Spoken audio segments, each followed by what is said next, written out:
హల్లెలూయా. మన ప్రభు అయిన యేసుక్రీస్తు నామములో మీకు శుభములు. Good morning. మరొక ప్రశస్తమైన రోజును ప్రభు మనకు అనుగ్రహించి ఉన్నారు. అందుని బట్టి ప్రభువును స్తుతిద్దాం.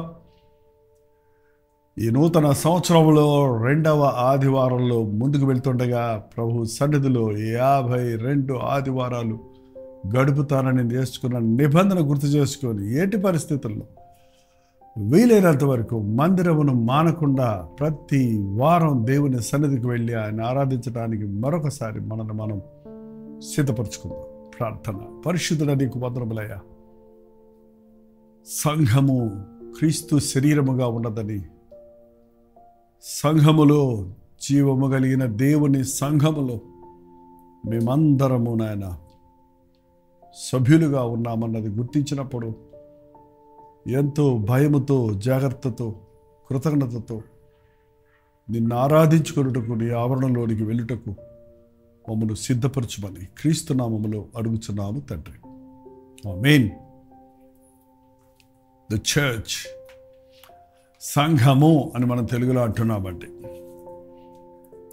క్రీస్తు రక్తమిచ్చి కొన్న సంఘం అంటే ఆయన ఒక బిల్డింగ్ని కాదు, ఒక స్థలాన్ని కాదు, ఒక జనాంగాన్ని కాదు.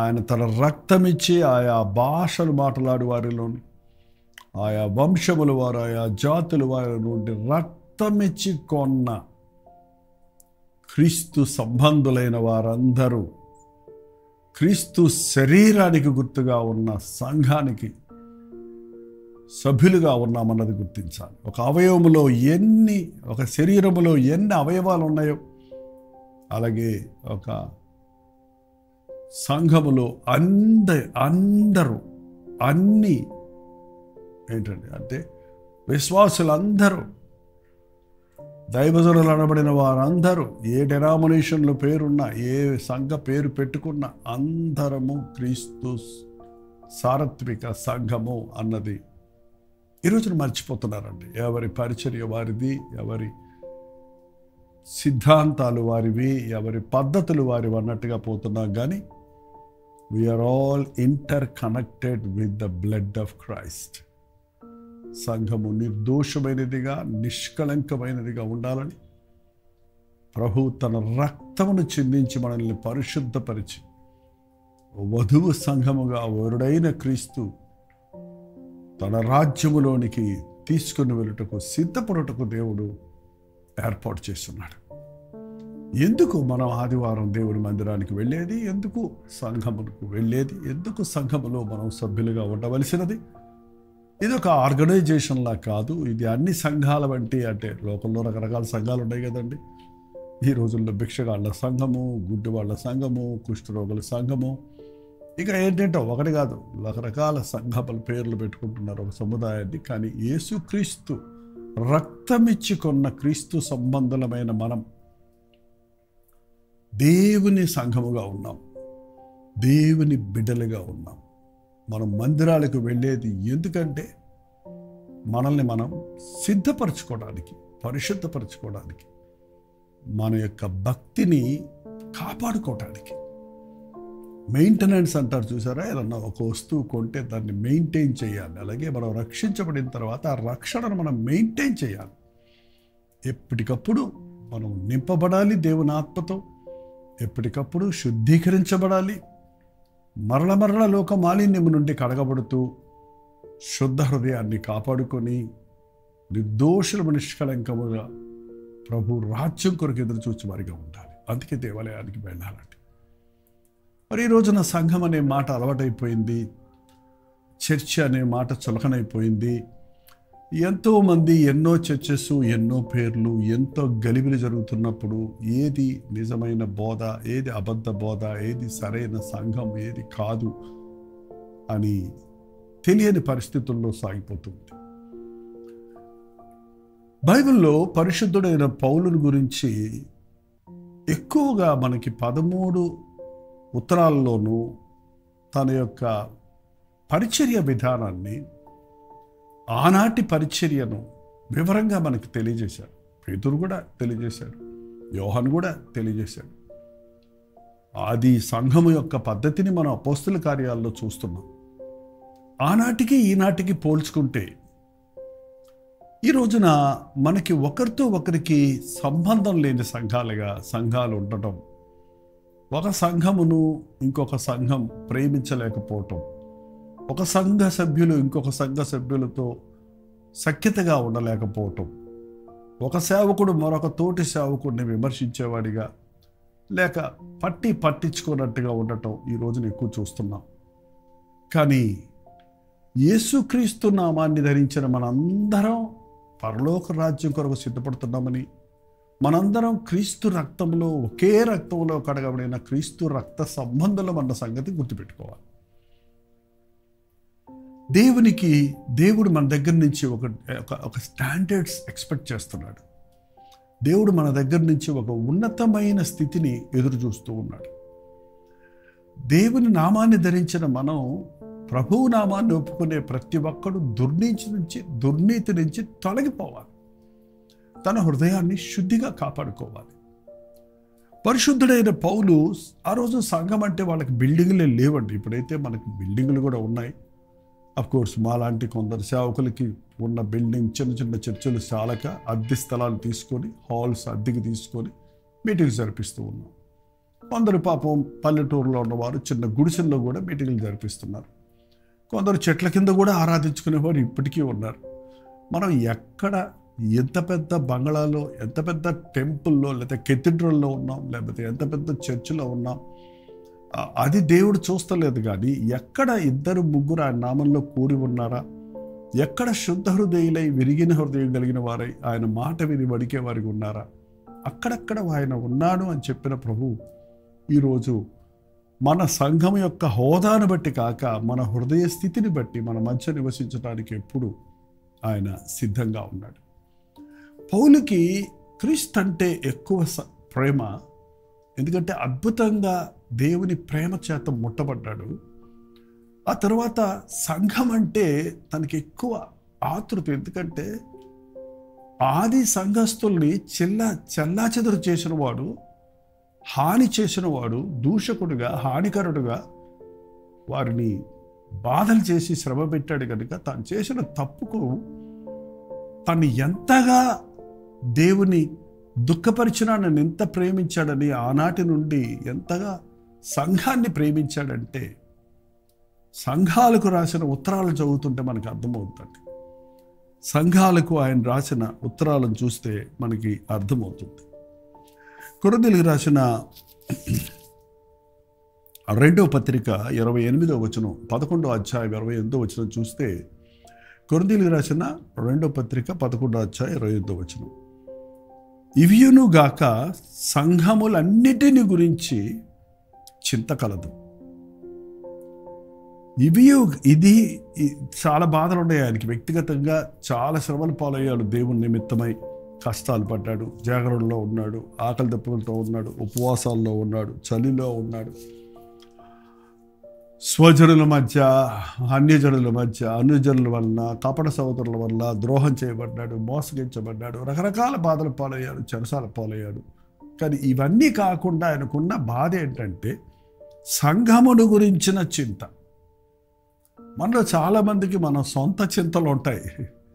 కానీ ఒక నిజమైన దైవజనుడికి సంఘమును గురించిన చింత ఉంటుంది.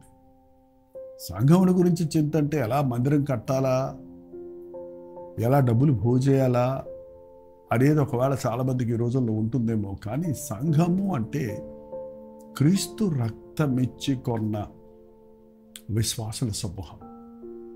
బాప్తిసం పొందిన వారు సంఘ సభ్యులుగా మారుతున్నాం. అన్ని సంఘాల గురించి, సంఘములన్నిటిని గురించి నాకు చింత కలదు. ఈ రోజుల్లో నా సంఘం బాగుండాలి, మా చర్చి బాగుండాలి, మా పాస్టర్ గారు బాగుండాలి. విశ్వాసులు కూడా చాలాసార్లు మా చర్చిని దీవించి ప్రభువా, మా పాస్టర్ గారిని ఆశీర్వదించి ప్రభువా, మాకు పెద్ద చర్చి దయచేయి ప్రభువా అంటారే కానీ ఏంటంటే ప్రపంచవ్యాప్తముగా క్రీస్తు రక్తమిచ్చి కొన్న వారందరూ, ఏ భాష వారైనా, ఏ జాతి వారైనా, ఏ దేశం వారైనా, ఏ హోదాలో ఉన్నా, ఏ బానిసలైనా, యజమానులైనా ఆయన సంఘ సభ్యులన్న సంగతిని మనం మర్చిపోతున్నాం. మన సంఘం పేరు ఆ సంఘం పేరు వేరువేరుగా ఉండొచ్చు, కానీ సంఘము అనగానే క్రీస్తుకు చెందినది అన్న విషయం మనం గుర్తుపెట్టుకోవాలి. మన సంఘం గురించే ప్రార్థించడం కాదు, అన్ని సంఘాల గురించి ప్రార్థించడం నేర్చుకోవాలి. నేను ఒక పల్లెటూరులో మీటింగ్ పెట్టిన తర్వాత ఒక పెద్ద పల్లెటూరు ఆయన ఒక కర్ర తలపాకు కట్టుకొని కర్ర చేత్తో పట్టుకొని నా దగ్గరికి వచ్చితే నాకు భయమేసింది, కొడతాడేమో ఏంట్రా బాబు అని. నువ్వు ఏంటో చెప్పావా ఇప్పుడు దాకా, అర్ధరాత్రి దాకా జరిగే మీటింగ్స్, నువ్వు చెప్పింది చాలా బాగానే ఉంది, మీ యేసుప్రభు చాలా మంచోడే, కానీ మీరు ఎంతమంది దేవుళ్ళు ఉన్నారు మీకు అని అడిగాడు. యేసుప్రభు మాకు ఒక్కడేనండి, ఆయనే మా కొరకు రక్తం చెందించాడు అని చెప్పాను. అయితే మా ఊర్లో 4-5 సంఘాలు ఉన్నాయి ఎందుకు అని అడిగాడు. కొంచెం సందిగ్ధతలో పడ్డాను నేను. కొంచెం ఆలోచించి, మరి అన్యుడు కదా, ఆయనకి అర్థం కాదు కదా, కాబట్టి అర్థమయ్యే రీతిగా అదేనండి, ఒక తండ్రికి 5 పిల్లలు ఉన్నారనుకోండి, 5 పిల్లలకి వేరే వేరే పేర్లు పెట్టుకుంటారు కదా, అందరూ ఒక తండ్రి బిడ్డలైనప్పటికీ వారిని గుర్తించడం కొరకు వేరే వేరే పేర్లు పెట్టుకుంటారు. అలాగా ఆ సంఘాలకు వేరే వేరే పేర్లు ఉన్నా మేమందరము క్రీస్తు సంబంధులమే, మేమందరము ఒక్కటే అని చెప్తుంటే, అట్లయితే ఈ పాస్టర్ గారు మీటింగ్ పెట్టినప్పుడే ఆ పాస్టర్ గారు మీటింగ్ పెట్టి ఎదురు బెదురు, ఆ రోజుల్లో గొట్టాలు పెట్టేవాళ్ళు కదా, గొట్టాలు పెట్టి సౌండ్ పెట్టి మధ్యలో ఉన్న మేము అది అనకుండా ఇది అనకుండా ఎందుకంటే అలా పోటీ పడుతున్నాడు అన్నారండి. ఏం చెప్పాలో నాకు అర్థం కాలేదు. ఎంత విచిత్రం ఇది. ఈ రోజున ఇతరులు మనల్ని గమనిస్తున్నారు. యేసునామాన్ని ధరించిన మనమే ఒకరికి విరోధంగా ఒకరు మాట్లాడుకుంటూ, ఒకరినొకరు విమర్శించుకుంటూ, ఒకరి బలహీనతలు ఒకరు సోషల్ మీడియాలో ఎత్తి పడేస్తూ, ఏంటండి social media is open for everybody కదా.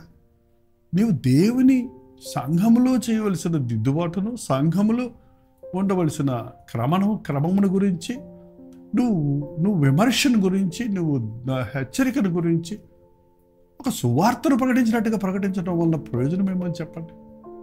ఈ రోజున ప్రేమ లేనివాడు ఇతరుల గురించి విమర్శించడం చూస్తున్నాం, సంఘాలను విమర్శించుకోవడం చూస్తున్నాం. పౌలైతే విశాలమైన హృదయం కలిగిన వాడండి. ఏ సంఘం వారైనా ఆయనకి, ఏ సంఘంలో ఉన్నవారు వాక్యానుసారంగా నడుచుకోకపోయినా అది ఆయనకి బాధ కలిగేది. ఏ సంఘంలో ఉన్నవారైనా దేవుని వాక్యానుసారంగా జీవిస్తుంటే దాన్ని బట్టి ఆయన సంతోషించేవాడు. ఆ మనస్తత్వం, ఆ హృదయం మనకు కూడా కావాలండి. మా సంఘం బాగుంది అనే మాటను తీసివేయండి. మనందరము బాగుండాలి, మనందరము క్రీస్తు యొక్క వాక్యానుసారంగా ఉండాలి. ప్రపంచవ్యాప్తంగా మీ ఊర్లో ఎన్ని చర్చలు ఉన్నాయో, ఏంటంటే మన దేశంలో ఎన్ని ఆలయాలు ఉన్నాయో, ఎంతమంది ఎన్నెన్ని చోట్ల యేసు నామంలో చేరుతున్నారో, మనందరి యొక్క పద్ధతి, లెవెల్ ఒకే స్థాయిలో మనం ఉండాలి. పరిశుద్ధత సంఘానికి ముఖ్యమైనది. ప్రేమ సంఘములో ఖచ్చితంగా ఉండవలసింది. క్రీస్తు సువార్త, పాప క్షమాపణ ఆయన రక్తము ద్వారా విమోచన కార్యం జరిగిందన్న ప్రకటన ఉండవలసింది. ఏది ఎలా పాడినా, ఎలా ప్రసంగించినా, ఎలా మారినా సారం మాత్రం మారకుండా ఉండాలి. నాలాగా నీవు లేవు కాబట్టి నేను ద్వేషించడం అవసరం లేదు. మనల్ని వ్యత్యాసంగా చేశాడు ప్రభు. కొందరిని బైబిల్లో చూస్తే ఆయన వివిధ వరాలు ఇచ్చాడు. కొందరిని సువార్థికులుగా చేశాడు, కొందరు ప్రవక్తలుగా చేశాడు, కొందరిని స్వస్థపరిచేవారుగా చేశాడు, కొందరిని ఉపకారం చేయవాడిగా చేశాడు. సో ఒక్కొక్క సంఘంలో ఒక్కొక్క విషయం ఎక్కువ ఉండొచ్చు. అందరం కలిసి పనిచేయాలని ప్రభు ఆశించాడు. 5 ఏళ్ళు కలిసి పనిచేసినప్పుడే కదండి మన చేత్తో గొప్ప కార్యాలు సాధించగలుగుతున్నాం. ఇన్ని సంవత్సరాల నుండి దేవుని సువార్త ప్రకటించబడుతున్న ప్రపంచంలో ఇంకా సువార్త వినని వారు, ప్రపంచంలో అనేకులు యేసుక్రీస్తు శక్తిని ఎరగని వారిగా ఉన్నారంటే దానికి కారణం ఏంటి? యేసునామాన్ని ధరించిన దైవజనులందరూ ఒకటిగా ఉండని మూలాన, అందరూ సమిష్టిగా దేవుడిచ్చిన తలాంతులను వాడి దేవుని నామాన్ని మహిమపరచిన మూలాన సంఘముల గురించిన చింత నాకుంది. అంతేకాదు కొన్ని సంఘాలను చూచినప్పుడు ఆయన చెప్పిన పరిస్థితి చూస్తే, ఫిలిప్పీలకు రాసిన పత్రిక 3వ అధ్యాయము 18వ వచనములో, అనేకులు క్రీస్తు శిలువకు శత్రువులుగా నడుచుకుంటున్నారు, వీరిని గురించి మీతో అనేక పర్యాయములు చెప్పి ఇప్పుడును ఏడ్చుచూ చెప్పుచున్నారు. సంఘాలలో ఉన్నవారు, బోధకులుగా ఉన్నవారు క్రీస్తు శిలువకు విరోధముగా నడుచుకుంటున్నారు. అలాంటి మనం చూసినప్పుడు భలే విమర్శిస్తున్నామే కానీ పౌలు కూడా హెచ్చరిస్తున్నాడు. ఎలా హెచ్చరిస్తున్నాడు? వీరిని గురించి అనేక పర్యాయములు చెప్పి ఇప్పుడును ఏడ్చుచు చెప్పుచున్నాడు. అలాంటివి చూసినప్పుడు ఆయన హృదయం దుఃఖంతో నిండిపోతుంది. నా దేవుని నామానికి సిగ్గు కలుగుతుందే అనే బాధతో, వేదనతో ఆ సంఘాల గురించి ప్రార్థిస్తూ ఉన్నాడు. ఆ సంఘాలకు తను వ్యక్తిగతంగా హెచ్చరించలేకపోతే దేవుడు పరిశుద్ధాత్ముడు తన కార్యం జరిగించినట్లు ప్రార్థిస్తున్నాడు. ఈ రోజున అది అవసరమై ఉందండి. నాశనమే వారి అంతము, వారి కడిపే వారి దేవుడు. వారు సిగ్గుపడవలసిన విషయంలో అతిశయపడుతున్నారు. నిజంగా ఇలాంటి పరిస్థితుల్లో ఈ అంచె దినాలలో మన సంఘాలు ఉన్నాయి. అందుకే మేము చర్చి మానేశామండి. మా సంఘంలో ఐక్యత లేదు, ప్రేమ లేదు, లేకపోతే వాక్యం లేదు అని రకరకాలుగా చెప్తున్నారు. కానీ ఒక్క విషయం గమనించండి, చర్చి మానకండి. మీరు వాక్యానుసారంగా జీవించి మీ సంఘం కొరకు ప్రార్థిస్తే దేవుడు తన కార్యాన్ని జరిగిస్తాడు.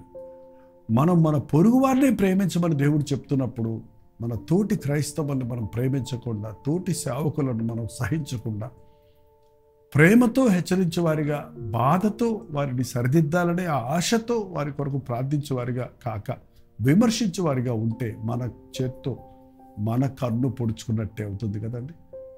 అందుకని ఇవాళ క్రైస్తవులు ఐక్యత లేని మూలాన, ప్రేమ లేని మూలాన సంఘాలలో పరిశుద్ధాత్మని కార్యాలు జరగకపోవటం, అనేకులు క్రీస్తు సువార్త ద్వారా పట్టబడి రక్షించబడటం జరగకపోవటం మనం చూస్తున్నాం.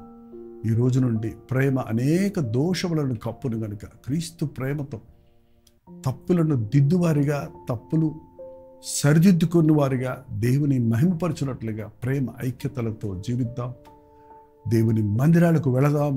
సేవకులు అందరి కొరకు, సంఘములన్నిటి కొరకు ప్రార్థిద్దాం. ప్రార్థన. పరిశుద్ధుడ ప్రేమగల తండ్రి, మరొకసారి నీ సన్నిధిలోనికి వస్తున్నామయ్యా. చర్చికి వెళ్ళాలనే ఆశ లేకుండా, మందిరంలో ఏముంది అనే నిర్లక్ష్యంగా ఉన్న వారితో నీవు ఈరోజు మాట్లాడయ్యా.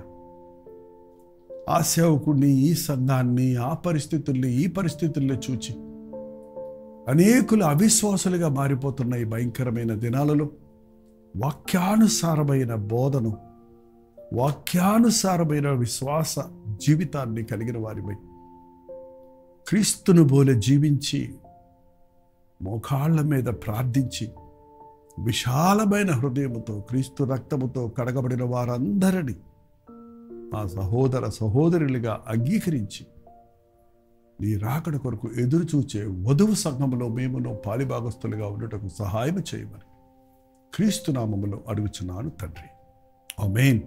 తండ్రి అయిన దేవుని యొక్క ప్రేమయు, కుమారుడైన క్రీస్తు యొక్క కృపయు, ఆదరణకర్త అయిన పరిశుద్ధాత్మ యొక్క సహవాసం కుడి వచ్చిన మనందరికీ ఇప్పుడు సదాకాలము తోడైనను గాక.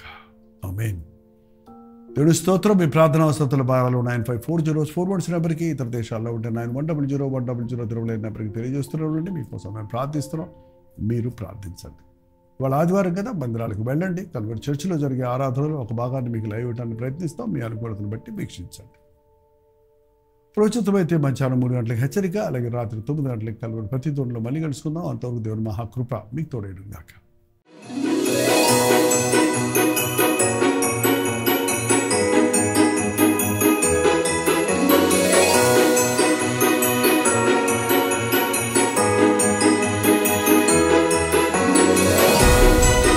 హల్లెలూయా. విజయవాడ పరిసర ప్రాంతాల్లో ఉన్న వారికి శుభవార్త. కల్వరి ఇవాంజలికల్ ఫెలోషిప్ యొక్క 41వ వార్షికోత్సవం సందర్భంగా విజయవాడలో ఈ నెల 15వ తారీఖు, జనవరి 15వ తారీఖు ఒక ప్రత్యేకమైన యానివర్సరీ ప్రైజ్ మీటింగ్ను ఏర్పాటు చేస్తున్నాం. ఈ కల్వరి పరిచర్యల ద్వారా, జైపాల్ ఫౌండేషన్స్ పరిచర్యల ద్వారా మేలు పొందిన మీరందరూ వస్తారని, మనందరం కలిసి 41 సంవత్సరములుగా ఈ పరిచర్యలలో దేవుడు చేసిన మేలును తలస్తూ ఆయన్ని స్తుతించడానికి, ఆయనను మహిమపరచుటకు, ఆయన రాకడ వరకు ఈ పరిచయలు కొనసాగించినట్లుగా ప్రార్థించుకున్నటకు మిమ్మల్ని అందరినీ ప్రేమతో ఆహ్వానిస్తున్నాం. ఈ 1 డే మీటింగ్లో జనవరి 15వ తారీఖు మధ్యాహ్నం 2 గంటల నుంచి 5 గంటల వరకు, సాయంత్రం 6 గంటల నుంచి 10 గంటల వరకు 2 సెషన్స్ మాత్రం ఉంటాయి. తప్పక హాజరవ్వండి. దేవుని వాక్యాన్ని ధ్యానిద్దాం. దేవుడు చేసిన మేలు తలంచి ఆయన్ని స్తుతిద్దాం. మీ దగ్గర సాక్ష్యాలుంటే రండి, మీ సాక్ష్యాలను పంచుకొని ఈ పరిచర్యను ప్రోత్సాహపరచుటకు, ప్రభువునందు పడ్డ ప్రయాస వృధా కాలేదని నిరూపించుటకు మీరు కూడా సాక్షులుగా నిలబడి. చిరునామా గమనించండి. SS convention, opposite to PVP mall, Labbipeta, Vijayawada. జనవరి 15వ తారీఖు మధ్యాహ్నం 2 గంటల నుంచి 5 గంటల వరకు, 6 గంటల నుంచి 10 గంటల వరకు, ఒకే రోజు 2 సెషన్స్. తప్పకుండా రండి, హాజరవ్వండి. ఈ విషయమే మీకు ఇంకా వివరాలు కావాలంటే 8939393939 అనే నెంబర్కి కాల్ చేయండి. లేదంటే 8144123456 అనే నెంబర్కి మీరు కాల్ చేయొచ్చు, లేదా వాట్సాప్ మెసేజ్ పెట్టచ్చు. తప్పక వస్తారు కదా.